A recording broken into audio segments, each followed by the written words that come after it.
welcome back to the Spindown. I'm here with my co-host Kyguy, and I'm Spinymaus, and we're here to talk about some Modern. That's right. How you doing tonight, Spinymaus? Doing all right. Nice. We've got some big news for y'all today. It's a very special day for one of our hosts here. Kyguy, what is That's today? Right. Today is my birthday. That's right. I turned the big 3-3. God, 3. damn old. Man. Yep. Anyways, old geezer. Yes, another year older. I've cheated death for one more year. So I almost got into a car accident today. So what? Yeah, I pulled out in front of this car, and I guess I just wasn't paying attention, and then they almost rear-ended me. But it's fine. I'm alive. It's okay. This almost didn't happen. Everything, situation control, everything normal. Sure. Yeah, so very excited As you should be. kind of go into the quote unquote new year for me, and bring you guys and gals lots more modern content. So yeah, all you folks out there, give Kyguy a big shout out today on Twitter. Shout out in the comments, all those good things. That's right. Send me all of your cards as well. Yes, I'll be accepting any and all double master packs. Address in the comments. I did decide to treat myself with a personal birthday present that is kind of magic related. A little bit. That's right. I'll show you all. I did mention it in one of my videos earlier on the channel. The Chalice of the Void print finally got back from the framer. And if you follow us on Instagram, Instagram/highgroundmtg, I already posted the photo there, but I'm going to show it to you all here to share my birthday goodness. But the Chalice of the Void print. Woo! Look at that pretty. Look at that. My framer did such an amazing job. Oh my gosh. Back it up a little bit for the camera. There you go. The gold, the purple, like the little purple here and the silver. Gorgeous. So nice. Gorgeous Chalice of the Void print. Framed. Finally. Signed by Seb McKinnon. And what really put it over the top for me is after we posted it to Instagram, Seb actually saw it and commented, "This looks absolutely wonderful. Great framing job." So that just kind of blew my mind and made me super, super happy. I mean, you want to support artists, and I got this framed here in town, so I'm supporting local business here in town as well. So to see that the artists also really liked the frame job, that was just like the best feeling. So absolutely, we love supporting artists. Artists are what make Magic fun. I mean, we could be playing with just like little text cards, and like technically that would still be a Magic game, but it's so much better with that art. Like that art just makes things so much cooler. So yeah, let us know who your favorite artist is in the comments down below. So many to choose from. That's right. All right, well, let's talk about the state of the meta, Kyguy. What is Modern right now? What is all right? Yeah, let's talk about the hot deck. That's just sweeping. sweeping Modern right now, and that I feel like is Blitz prowess. Yeah, that deck is everywhere. Yeah, it is just. It's just so much power. All the prowess creatures. So you're looking at Swift Spear and the Soulscar Mage, and that new Stormwing entity. I think that's the card that really pushed it over the edge to make it into a really viable deck. It's been really interesting watching that deck grow, and all the different kinds of variants that have come from the new archetype with just having that card. I will say though that I think blue red is probably the most consistent from what I've seen. But yeah, what has been your experience with the deck? Yeah, it's just it's so fast. It's just so fast, and like you have to be prepared for it. Like they win game one so often just because like you just can't keep up. Right. If you don't have the removal spell right away, or if you don't have a way to like to stop them just in that damage, you will be dead very quickly. It's interesting too because the deck itself is actually pretty cheap. Good intro deck. It's kind of become like a burn subtype almost, but like not really. It's very interesting how it's kind of taken on that role, and Burn's kind of taken a back seat. So yeah, and it really depends on which version you're running. Like obviously, if you're running blue red, it gets a little more spendy because you got to buy some fetch lands and things like that. But the mono red version, which is still really good, is just hitting over $200, which for a modern deck is pretty decent. And half of that, actually, like literally a third of that is the seasoned pyromancers in the sideboard. So like if you take those out, you can cut off $100. So. Yeah, I mean, and people are playing Manamorphose, which also just got reprinted, and that was kind of a spendier card. Yep. But yeah, I think like even online, I think maybe the most expensive card in that deck is Soulscar Mage. But yeah, it's a great starter deck, and it's pretty powerful. So if we give our recommendation, maybe if you can afford it, jump into it. How are you dealing with this deck when you're playing your games? I just played Blue-White Shark Blade up here. Click this link if you haven't seen the video. But I just played Blue-White Shark Blade, and I was packing a lot of early interaction to kind of help stem some of the bleeding with Spell Pierce, Mana Tithe, even just really low to the ground spells to try and like stop some of like the burn or some of the card selection with like light up the stage. Right. How are you handling it? Well, I think something the deck does well too is that we've seen, kind of a lot of burn decks in the past. Like you gain a little bit of life and you kind of get out of the danger zone, and then you're able to stabilize, and you get to roll over them most of the time. With this deck, I feel like that's a little bit different. They have a bit more long game available to them with the Storming Entities, with Bedlam Revelers. It's not just 1/1s that they're putting on the board in the late game. So they have a little bit more reach, which I think you have to pay attention to. And I think part of this is also like they are kind of a graveyard deck. I don't know that you necessarily want to bring in Rest in Peace against them, but having some way to deal with some of their cards like Lava Darts, those Lava Darts are really pesky for sure. I mean, I was playing Rest in Peace in my Shark Blade deck. Right. Which I think just Graveyard Hate right now is probably a pretty good idea. Graveyard decks are everywhere. Yeah, also Path is a great plan. Yeah, definitely have your removal ready, because it is a creature deck. Like they're not going to burn you out with lightning bolts most of the time. They might finish you with a lightning bolt, but they're not going to necessarily like just burn your face. So and then a little bit of life gain is definitely helpful. I think if you can find some way like a core Firewalker where you're able to block their creatures forever, those kind of things are pretty good. But it's resilient. Pro Red definitely seems really good right now. So, but just in general.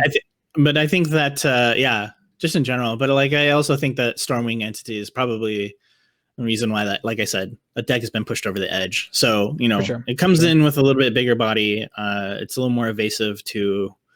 Then Sprite Dragon. Sprite Dragon is also making an appearance in that deck. Sprite Dragon is making an appearance on that deck. So there's just more threats and cheap spells. So, Chalice of the Void. If you're a deck that's taking advantage of Chalice of the Void, it's not a bad plan against that. For sure. Speaking of control also like super heavy in the metagame right now too. Tons of Jaces and Teferis and I even think like the Stoneblade package. And I'm going to attribute that to Shark Typhoon. Like I said, like I just got done playing this deck for, my testing. There's like, oh my gosh, that card is so friggin' good. Having like a non-interactive way to draw a card and create a creature all for 3 mana. Yep. No, it's super good, especially in that deck that was kind of threat light before. Has a way to sometimes just get a huge body or even just a small body, just like even if it's if you just only a 1/1 or a 2/2, like that's still pretty good, especially at like instant speed. And if you can equip, and if you're playing in a Stoneblade package and you can equip a sword, that's really good. Also, super hot secret tech that I really liked, the Hall of Heliod's Generosity. So you can keep looping. You can kind of keep looping your Your Sharkies. Shark Typhoons. Oh my gosh, I got that off in one game. Literally saved me, and then I got to spoilers. I got to Jace mind sculpt them. Ooh, nice, so nice. It was pretty sweet. Yeah, the other deck we see running the Shark Typhoon is the Uro Pile, is what it's sometimes called. Essentially just like Bant good stuff or Teamer good stuff, even Sultai good stuff. The third color is kind of irrelevant. It's just it has Uro in it. It has control spells. Reclamation. Yeah, Wilderness Reclamation. Nexus of Fate. I played one deck a while ago. I don't remember which video it was in, but I played against a Nexus of Fate deck, and they literally got down to 5 cards left in their library, and then had the Nexus loop, and it was just like, okay, well, I guess this is over. Like, I played, I played against. What did I play against? I can't remember what I was playing, but like they got like the Cryptic loop with Wilderness Wreck, and like if your opponent resolves a Wilderness Wreck and you don't have any kind of way to interact with it, it's really crappy, and it's a bad feeling. Bad feeling. Especially good with Shark Typhoon too, because they get to untap their lands and then they get to cycle their Typhoon, and that's true. There's a lot going on. Maybe I should make a Teamer Wreck Typhoon deck.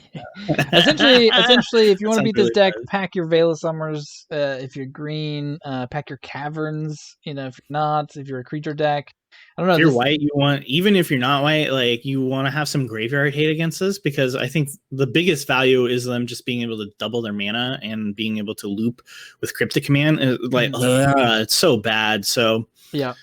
Rest in Peace seems to be looking pretty good to have a couple right now. So yeah, I don't know. I mean, Rest in Peace obviously shuts off Uro in this deck.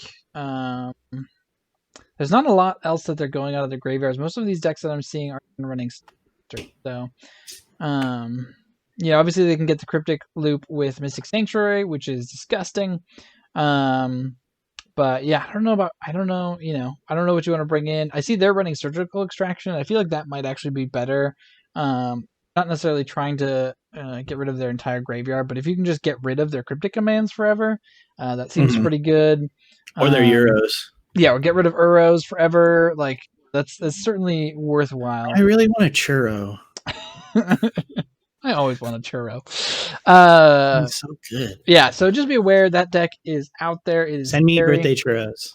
Yeah, send Kyguy birthday churros. There's not a lot.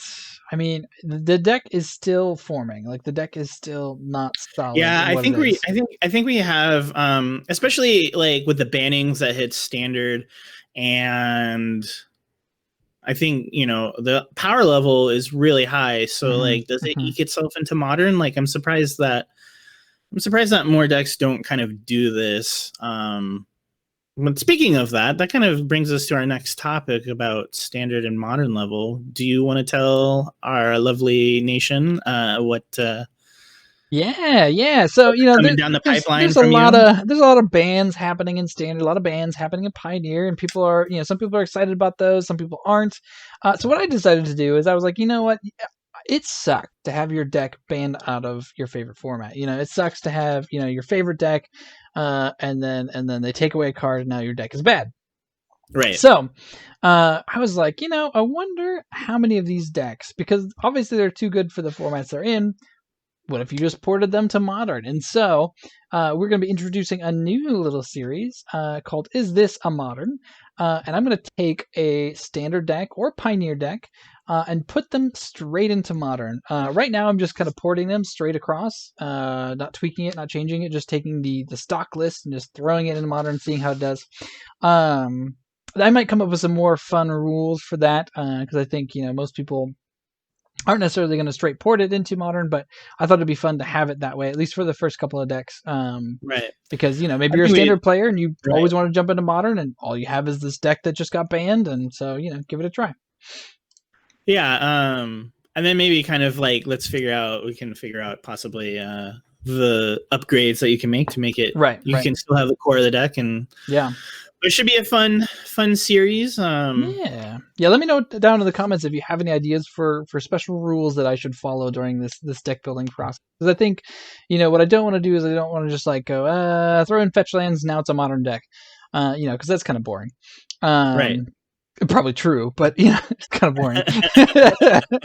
Or I don't want to replace the entire core of the deck with all of the modern cards and be like, well, this is essentially Jund in standard, so just play Jund.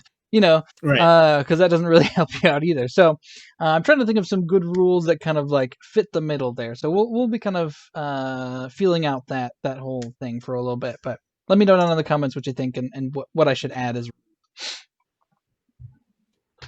But I'm excited for it. Should be coming out Thursday this week, which is tomorrow. That's right. Sweet. Yeah, and that's kind of it's a pretty short episode tonight. But yep. You have anything else you want to add? I think that just about does it. I do think listeners, we've seen a lot of you, audience. Nation. Yeah. Down below. High Ground Nation. The High Ground something. Citizens of the High Ground Nation. The High Grounders. Put down in the comments below what you want to be called, our followers. I think it would be very cool. Today is Kyguy's birthday. That's very true. I think it would be amazing. You guys and gals and everyone else really pushed us forward to get to 100. You fatal pushed us. Yeah, you fatal pushed us into 100. You cracked your fetch. Why don't we say for Kyguy's birthday? Put us at 200. There's tons of you that are watching other videos. We've seen it. We've hit over 200 videos. 200 views, 300 views. That would be amazing. That would be an incredible birthday present. Put us at 200 subscribers. But I'd still also take 2 times masters. Yeah. So yes, also send those with your subscription. That's right. 200, get us there. We're so close. Not really, but kind of. Not really. Do it. We are very grateful for everyone that subscribed. Yes. Thank you for watching. Tell your friends. We're making modern content, and that's what we're here for. Tell us the things that you like most. We kind of lean into doing those. Right now, I think we're just kind of focusing on our long form videos and one of these short form video podcasts.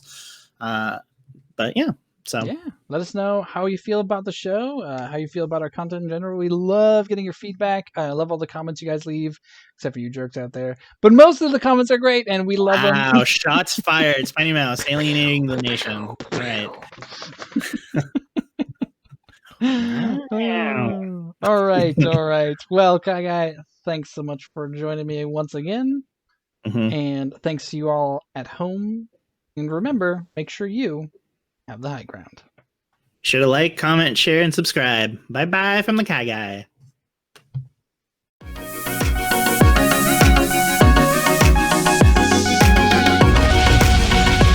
I have the high ground!